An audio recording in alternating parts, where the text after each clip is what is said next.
যুবসাথী স্কিমে আজ থেকে অ্যাকাউন্টে 1500 টাকা। স্ট্যাটাস চেক কি করা যাচ্ছে? 1 এপ্রিল নয় 7 মার্চ থেকে অ্যাকাউন্টে ঢুকছে যুবসাথীর 1500 টাকা। মমতার ঘোষণা, বাংলার যুবক যুবতী এবার মাসিক ভাতা পাবেন আগেই। আবেদন শেষ, টাকা আগেই। 7 মার্চ থেকে যুবসাথী প্রকল্প কার্যকর। যুবসাথীর লিঙ্কে ক্লিক করলে স্ট্যাটাস শীঘ্রই উপলব্ধ বার্তা। অপেক্ষা করতে হবে। অ্যাপ্লিকেশন আইডি হাতে থাকলেই চেক করতে পারবেন স্ট্যাটাস।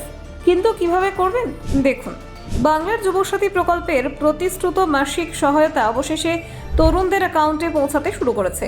মুখ্যমন্ত্রী মমতা ব্যানার্জি শনিবার মেট্রো চ্যানেলে ধর্ণা মঞ্চ থেকে সরাসরি ঘোষণা করেছেন যে এই প্রকল্পে 1500 টাকার ভাতা এখন থেকে সরাসরি প্রাপকের ব্যাংক অ্যাকাউন্টে জমা হবে।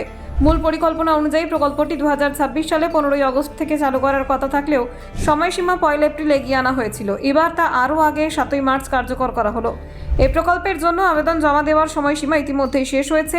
যুবসাথী পোর্টালে স্পষ্টভাবে উল্লেখ করা আছে যে অনলাইনে নতুন কোনো আবেদন বা পরিবর্তন আর গ্রহণ করা হবে না। আগের ধাপ অনুযায়ী যারা আবেদন করেছেন তাদের সবাইকে একটি অ্যাপ্লিকেশন আইডি দেওয়া হয়েছিল, যা পরবর্তী সময় স্ট্যাটাস চেকের জন্য ব্যবহার করতে হবে। আবেদনকারীরা নির্দিষ্ট ওয়েবসাইটে গিয়ে অ্যাপ্লিকেশন আইডি অথবা মোবাইল নাম্বার ব্যবহার করে লগ ইন করতে পারবেন। লগ ইনের পর ওটিপি ভেরিফিকেশন সম্পন্ন করলে তাদের আবেদনপত্রের বর্তমান অবস্থা দেখা যাবে। স্ট্যাটাস চেকের সময় সাধারণত কয়েকটি ধাপ দেখা যায়, যেমন পেন্ডিং, আন্ডার ভেরিফিকেশন, অ্যাপ্রুভড বা রিজেক্টেড। যুবসাথী প্রকল্পে ইতিমধ্যেই লক্ষ লক্ষ আবেদন জমা পড়েছে। সরকারি সূত্রে জানা গেছে অনেক ক্ষেত্রে যাচাই প্রক্রিয়ার কারণে স্ট্যাটাস আপডেট হতে কিছুটা সময় লাগতে পারে। তাই বর্তমানে অনলাইনে স্ট্যাটাস দেখার জন্য কিছুটা অপেক্ষা করতে হচ্ছে আবেদনকারীদের। অনেক চাকরি প্রার্থী এবং যুবসাথী প্রকল্পের আবেদনকারী অধীর আগ্রহে তাদের আবেদনের স্থিতি জানতে চাইছেন। নতুন পোর্টালে অ্যাপ্লিকেশন স্ট্যাটাস অপশন থাকলেও এখনও সেটি কার্যকরভাবে কাজ করছে না। লিঙ্কে ক্লিক করলে একটি বার্তা বা পপ আপ দেখানো হচ্ছে, যেখানে বলা হচ্ছে যে স্ট্যাটাস শীঘ্রই উপলব্ধ হবে। পরিসংখ্যান অনুযায়ী রাজ্য জুড়ে প্রায় 90 লাখ থেকে 1 কোটি বেকার যুবক যুবতী এই প্রকল্পের জন্য আবেদন করেছেন। সেই সংখ্যার মধ্যে বিভিন্ন জেলা থেকে আবেদন এসেছে। দেশের সবচেয়ে জনবহুল রাজ্যগুলোর মধ্যে পশ্চিমবঙ্গের যুবকদের মধ্যে এই প্রকল্পের প্রতি আগ্রহ অনেক বেশি।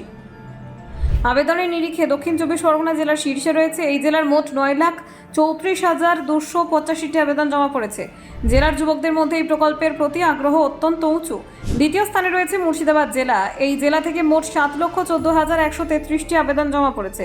এর মাধ্যমে দেখা যাচ্ছে যে এই প্রকল্পের রাজ্যের বিভিন্ন অংশে সমানভাবে জনপ্রিয়তা পেয়েছে। তৃতীয় স্থানে অবস্থান করছে উত্তর 24 পরগনা। এখন থেকে মোট 7,20,070টি আবেদন জমা পড়েছে। এই 3 জেলা মিলিয়ে রাজ্যের মোট আবেদন প্রায় 23 লাখের বেশি। মুখ্যমন্ত্রীর ঘোষণার পর অনেক যুবক যুবতীর মধ্যে আনন্দের উদ্রেক হয়েছে। দীর্ঘদিন ধরে কর্মসংস্থানের অভাবে তাদের জীবনযাত্রা সীমিত ছিল। এই মাসিক সহায়তা তাদের আর্থিক অবস্থা কিছুটা হলেও স্থিতিশীল করবে। Bureau report, Nabajagaran TV.